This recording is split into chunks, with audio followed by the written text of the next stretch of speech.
менде деген окуучулар бар экендигин мен сиздерге дайым айтып келем. Менин окуучуларым дагы алып баруучу мыкты журналист болгулары келет. Алар менен жакында биринчи жолу телевидениянын жакшы репортажын жасаганга, сурамжылоо жасаганга аракет кылышты. Мен да жардамдашып жүрдүм. Азыркы күндө мына коронавирус деген кайрадан бизде күчөп атат. Анан Ош базарында маска тагынабы деген суроолорду коюп, ошо жерге барышты. Мен да бардым. Анан бир кызык окуяга түшкөн. Анткени менин ошол окуучуларым тартып аткан жерден бир сатуучу келин аял деп коелу. Мындай күчкө салып эле чуркап келип, менин окуучуларымдын колунан телефонун жулуп алды. Анан өчүр деп бакырды. Анан биз жөн эле айттык, биз деген мына тартып жүрөбүз. Биз деген журналистпиз. Биз мына сиздер үчүн маска тагынбай атасыз. Бизден суранбай туруп тартканга акыңар жок. Анан анын жанында деген аны колдогондор бар экен. Алар дагы бизди коркутканга аракет жасашты. Мени баш кылып, биринчи жолу эмгек жолун, чыгармачылык жолун баштап аткан окуучуларым коркуп жүрөктөрү тушуп калышты. Бирок бул аларга дагы чоң сабак болду. Мен ошол жерден ошол Ош базарынын жетекчилигине да кайрылгым келет. Эмне үчүн башка дүкөндөрдө, айталык Бишкек паркта кирип баратканда эле масканы талап кылышат.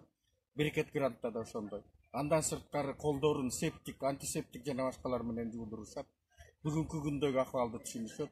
Ал эми Ош базарда болсо ээн эркин жүрүшөт. Силерге бизге карата силер эмне кылып атасыңар деген ар кандай ачуу сөздү айтты. Биз эч кандай орунун бар экенине ишенбейбиз деген жаман сөздү айтты. Өкмөт момтуп атат деп керек болсо ашатканга чейин барышты. Мен ишенем, ошол Ош базардын жетекчилиги дагы мына ушундай кырдаалдыга көз салышат, андай болбошу үчүн аракет жасашат деп ишенем. Эмесе мен сиздерге азыр мен сиздер менен коштошом.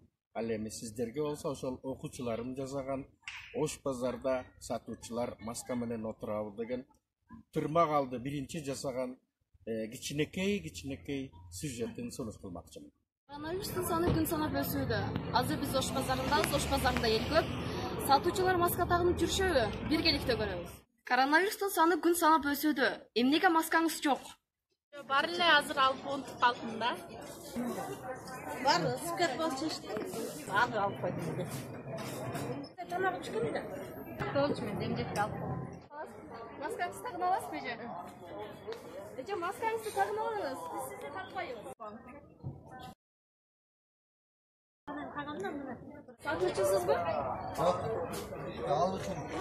Алуучу болсоңуз эмнеге маскаңыз жок? Маскаңызды жок.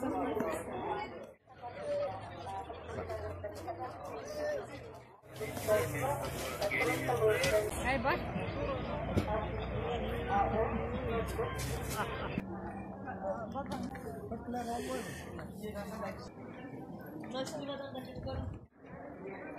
Биз тартып жүрсөк, ал бут сатуучу аял биздин телефонубузду жулуп алды, бирок ичиндеги нерселер сакталып калды.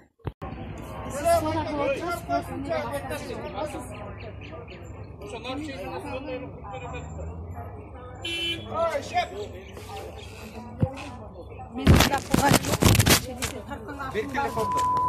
Жок, акыңар барбы?